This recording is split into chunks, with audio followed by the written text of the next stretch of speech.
Bote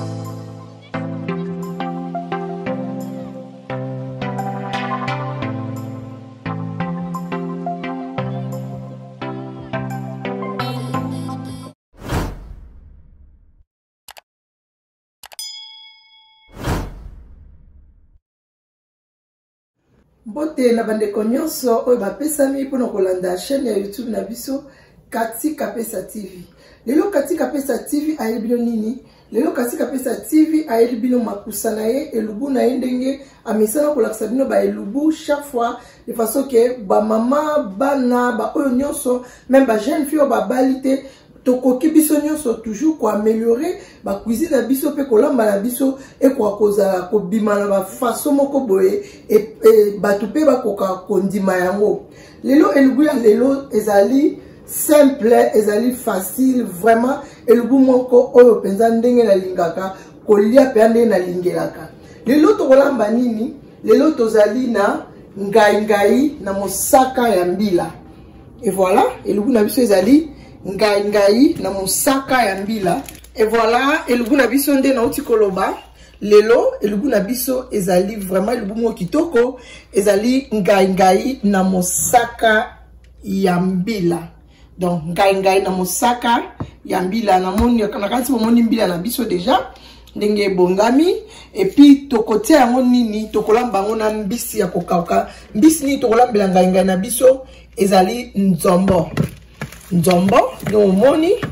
Donc voilà, donc après ezali nzombo batia ngai parce que nzombo na biso ezebele. Donc ngai na mbisi ya kokauka na mosaka.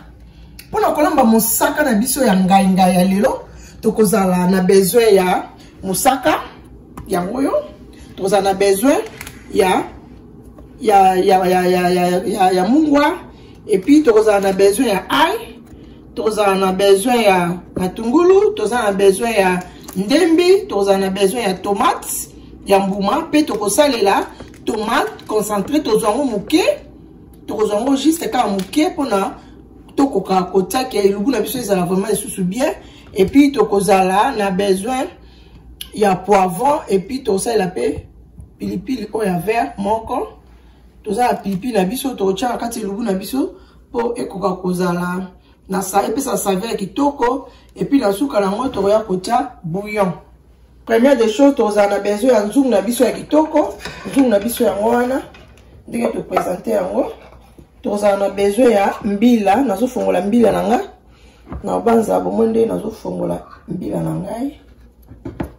Voilà, nazo fongola mbila na nga. Et premièrement tokozwa na mbila na biso tokotia na nzungu. Mbila na nga eza déjà basi ba eza déjà musaka ndenge musaka yaka. Ils ont déjà donc prêt basi basale biso de musaka na chembila na ngai a na nzungu. Voilà, excuse me. Voilà, na chembila na nzungu. Première des choses na nzungu musaka na nga na zo tia musaka o ils ont déjà basi baniki yango bien, rincer yango bien. Donc ils sont prêts pour na kosalela. Ils sont déjà ready. Donc la quantité na biso ya biloko ndenge ezali esengi na cha quantité ya musaka o na tie na banza bomoni. Lokola musaka na biso eza kokanga maboye, eza vraiment pasi pona olambela yango. Tokozwa mwa mai mukie, tokotia mwa mai po permettre biso ekwa kotoka elongola sola mobeso wana. Totie mwa mai, tokotika musaka na biso na moto etoka esisa solo ya mobeso ya mbila. Donc ndenge eza boye musaka na biso eza déjà wana. Totie mai bakisa mwa mai muke lisusu mpona moni eza kokanga na makasi. Voilà, quantité ya mai oyo esengi na tia mpona mosaka na biso yango. Et voilà, na kotika sous mosaka na biso ekoka kotoka etoka elongola vraiment solo nyonso ya mbila ya mobeso na kotia na moto. Voilà, na tie mosaka na ngai ya mbila na moto mpona tosisa tolonga bodere nyonso ya solo ya mbila mobeso na ofongola réchaud na nga ni tufa kwingi mifi ozomona nde totie nde nalobaka kaka chef Kati aza toujours prêt. Et voilà, nde na mesala toujours kolakisa bino to améliorer kolamba tozala na façon moko ya kolamba kaka te biloko na biso à chaque fois soki tozo présenter yango bato bandimaka yango toujours ndenge bato bandimaka toujours biloko ya chef Kati Kapesa, chef ya cuisine. Pendant que mosaka na biso ezotoka tozokata matungulu na biso. Et voilà, nde nalobaka toujours que ngai chef Kati na préférant na ngai matungulu oyo rouge lokola matungulu yango ezalaka traitant nalingaka nanga kolambela yango eza matungulu moko kitoko. Bandeko bomeka mpe kolambela lisusu matungulu oyo bomona ke vraiment bokozala toujours na voie ya chef Kati mpe bokosepela na elubu na bino. Oui, chers téléspectateurs, nyonso oyo bazolanda cuisine ya chef Kati Kapesa. Et voilà, tomoni tochaki musaka na biso na moto po ekwa komisation ya mobeso. Vraiment tozokanga na région na biso pona totala musaka na biso. Wow, voilà, musaka na biso ebeli vraiment sur la mobeso nyonso esili. Sikoyo tobanda kotia sikoyo biloko na biso. Voilà, tobandi na nzombo na biso tozotia nzombo na biso.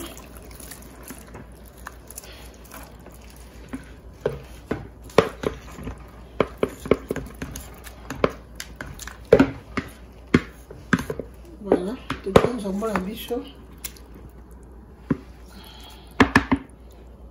Après nzombo tokotia ngai na biso oyo tobongisaki déjà. Voilà, ngai na biso po ekoma boye tellement ezalaki ngai moko tosi tobongisaki yango tolongoli yango na banzete et puis totionga moke elembi moke na moto nde toye kosangisa sikoyo tobimisi yango. Tant totie ngai totie nzombo tokotia sikoyo biloko nyonso etikali matungulu tomate na biso awa boremarke ke tomixa yango totie tomate toza na pilipili ya mobesu tolonalakisaki bino mpe toza na poivron susu toza na ndembi nyonso tomixa yango même place na ai na biso tomixa yango awa une fois. Sikoyo tokozwa yango tokotia na biloko na biso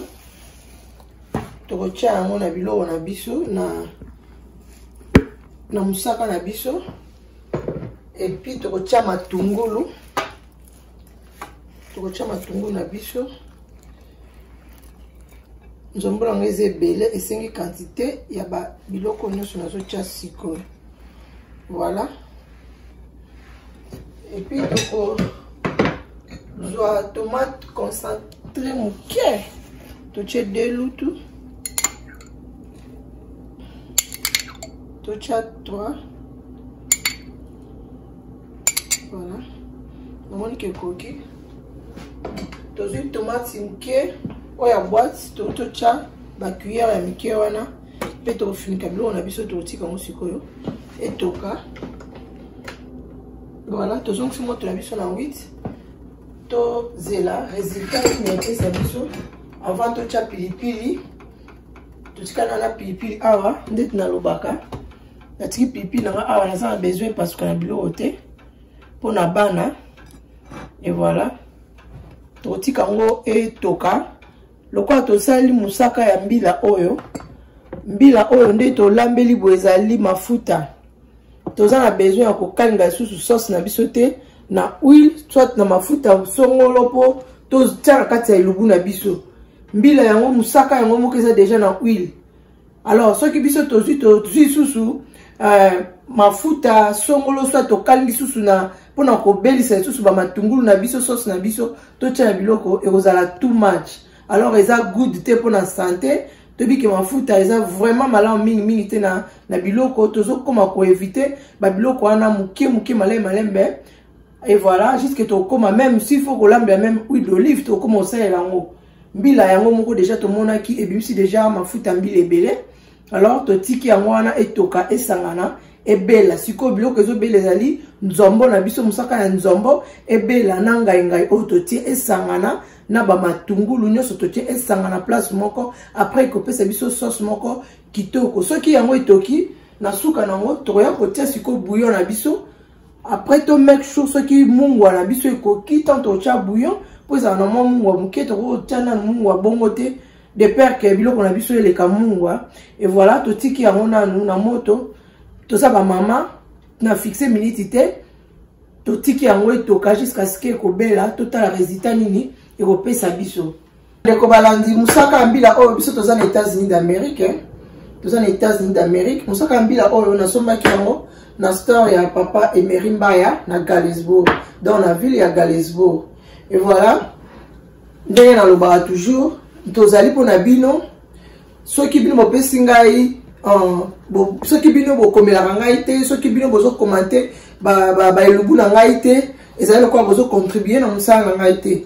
Alors na senga bino toujours à chaque fois soki bozo taba émission na biso bokomelaka biso toujours pona ba erreur. Parce que biso nyonso tozo améliorer cuisine toza na posa to apprendre mutu nyonso azana besoin ko apprendre yango na lobite kenga chaque façon nazo la sabino kenga naza grave to naza danger so eza ndénité ya bongo te donc ndenge zana to la kisibino lubu ba mama o ba moni ki ba ko améliorer cuisine na bango moi koko so ezala ka so ba jeune fille pone to lomba boye ezaka kabino ba mama hôtel biso te ba jeune fille na biso pe o bazo se préparer pour na ba mariage o ba baza en fiançailles o ba eza be lubu mususu pe ba mususu ba l'accès ba mama mususu ba l'accès ki ba na ba moté mais na robeta na rotala na YouTube Katika Pesa TV otale lubu ya ngai eza vraiment intéressant mingi pona kolanda pe loboko ya chef Katika Pesa Oazali chef ya service traiteur donc service traiteur chef Katika Pesa. Et voilà nazali wana pona bino na lobaki ke tozali malgré na service traiteur na biso mais tozali limité na service traiteur te apa yango tozali na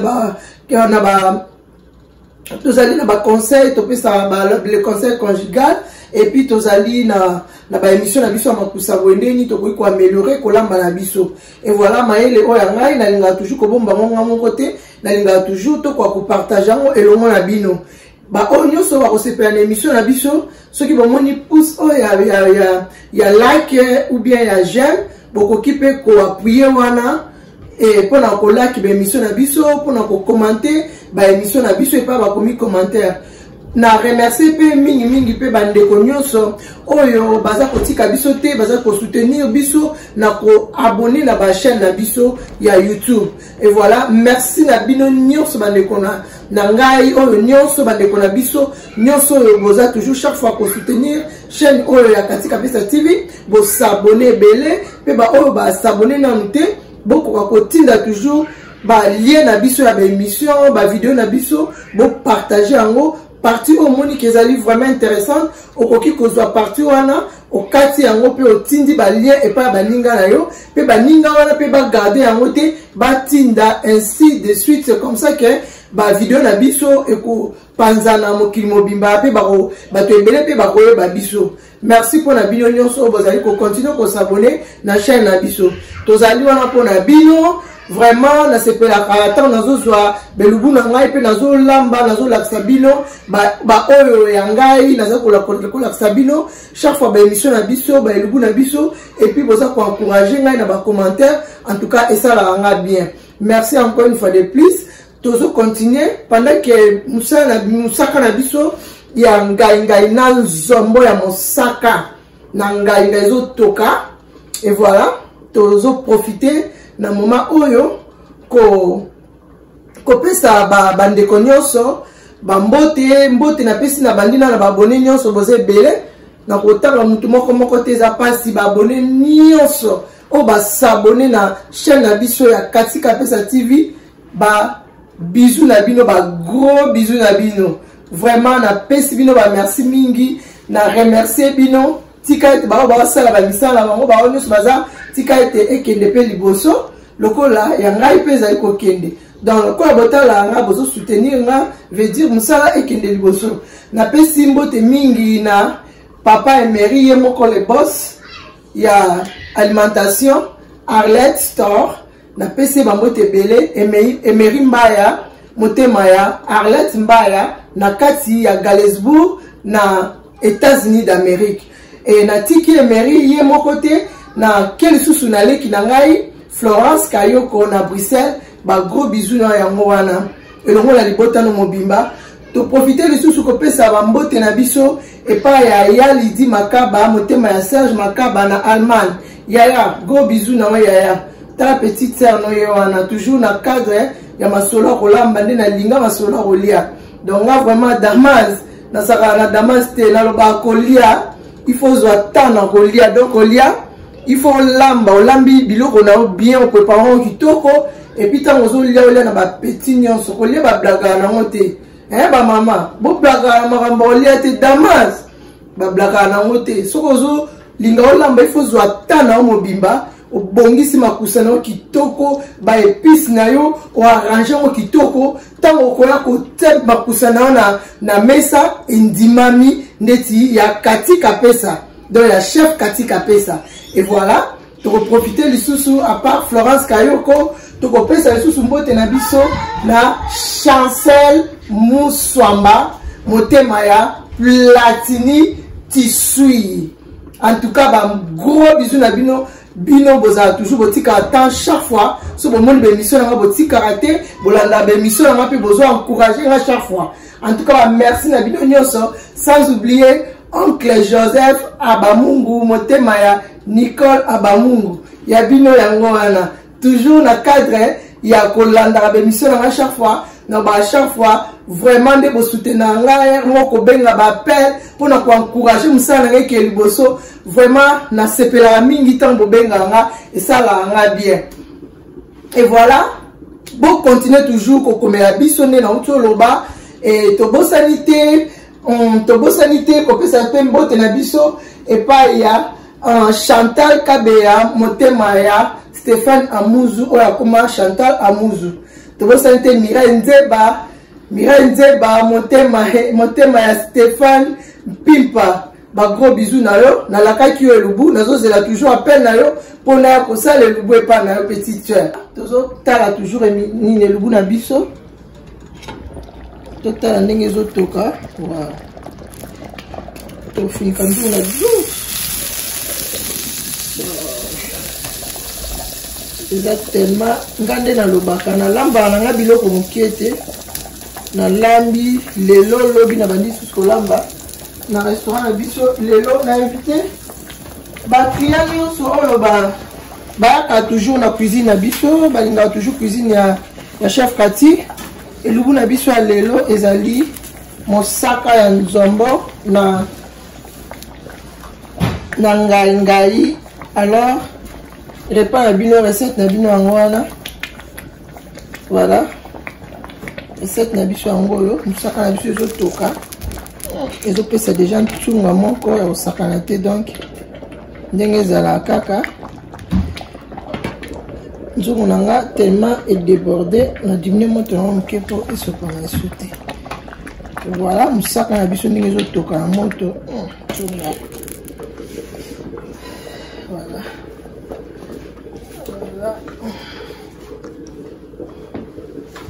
Brigitte Koupesa motema ya Ris Ndembo ya yo ango elubo ango na invité olia outa Paris oya olia mosaka Brigitte Ndembo Aris Ndembo ya bino elubo yango mosaka ya mbila na nzombo na ngai mukie mwa pilipili sebe na danger et voilà le bout na biso ezo continuer otoka tozela résultat à suka epesa biso résultat nini.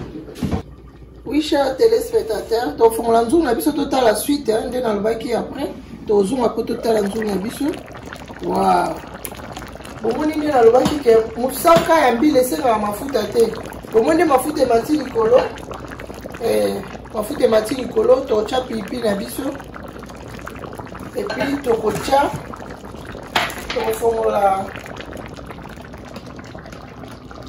tofongola bouillon na biso mpe tokotya bouillon na biso lutu moko. Voilà, tokotya lutu moko ya bouillon na biso.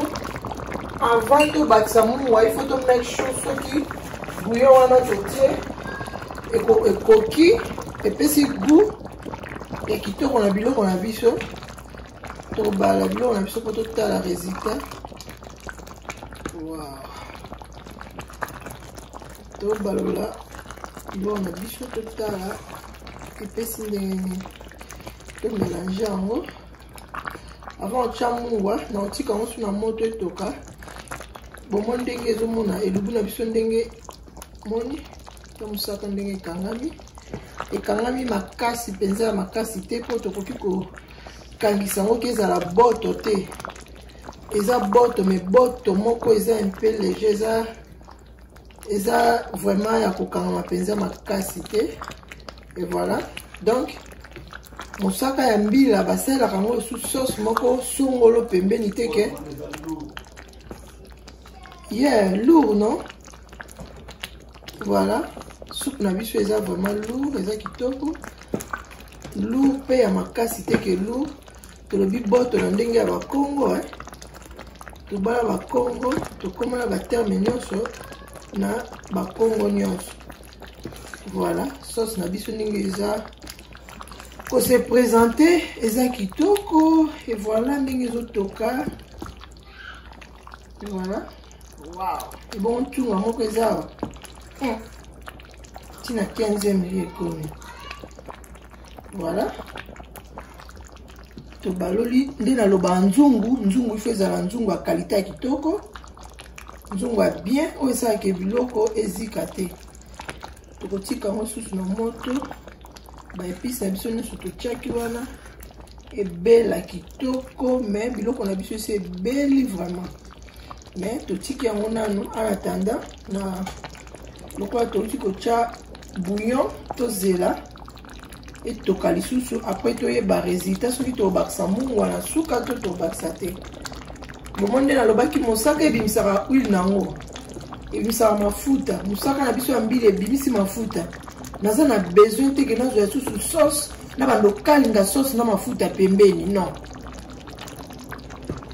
Bao basalaka bongo mpe bakoki koaméliorer parce que na kotoka boye ata otie ba tomate eza mobesu, ata otie matungulu ya mobesu, du fait que ezotoka boye carrément ezosangana puis ezobela lisusu malamu.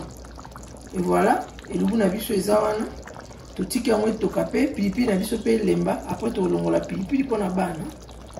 Voilà, eza presque ya kobela. Et voilà, tokotala biloko na biso. Wow, biloko na biso ebeli, mosaka ya mbila na biso ebeli. Voilà, ebeli kitoko. Voilà, eza kokangama te, eza mai te, eza vraiment. Voilà, totali soupe nango topresente biloko na biso na sani totala epesi biso résultat nini. Mpona bandeko oyo balandaki ta mosusu explication te, bakoki kobandana ebandeli ya video na biso, bakoka kotala étape na étape oyo tosali mpo mosaka na biso ya ngai na nzombo ekoma na résultat oyo tozwi sikoyo na suka. Cameraman sérieuse na net kapesa bendela biso elubu na biso, lakisa ba téléspectateur na biso ndenge elubu na biso ndenge ebeli, ndenge eza kitoko. Omoni so voilà, voilà. Mosaka na biso tokolia na nini? Tokoki kolia yango na lituma, tokolia na makemba, tokolia yango na fufu, na semoule pe, tokolia yango pe na kwanga. Pona ba oyo baliaka pe loso, bakoki pe kolia yango na loso eza kitoko. Et voilà. Biloko na biso ebeli tokotia yango na salle. Pona kotala résultat nini epesi biso.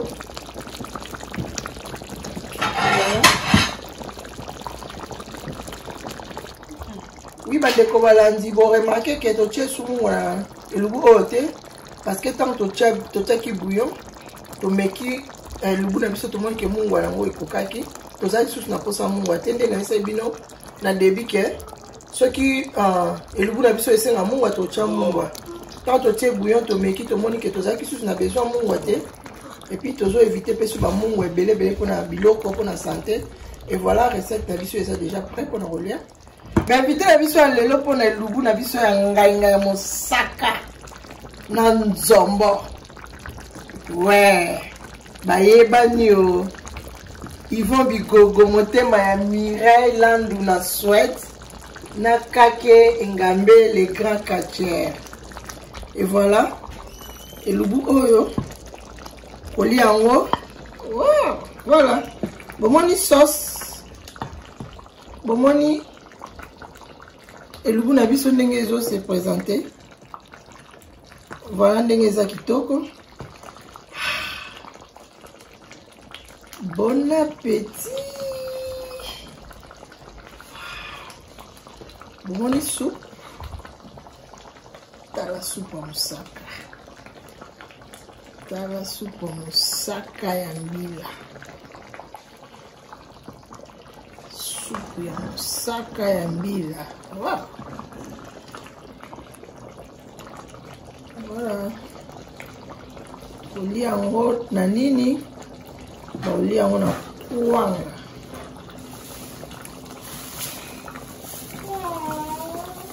Et voilà. Donc chérie nanga sommet café satanga uta musanga. Au koute lubu na ye ya nzombo na ngai ya mosaka. Mon chéri, olia kitoko. Loboko ya chef katika pese ratakate. Na invité bino nyonso bo meka. Elubu oyo ndenge chef katika pese alambi, bo meka ngona banda kuna bino boza de cité. Eza vraie recette. Eza goût eza kelenge osakanate. Pona ba ope ba ka restaurant, beaucoup tapene elubu na bino ya nzombo na ngai ya mosaka. Ba nyonso ba client na biso ya restaurant. Toza pe na nzombo ya mosaka bo commandé ndenge bo mesana boza décider na bipi bolia kitoko o peza bio na bio elenge wapi. Je vous aime tous vraiment na tiki bino pourquoi elamu bon appétit na ba oyo bazo meka pe recette na bandako na bango et voilà bye bye.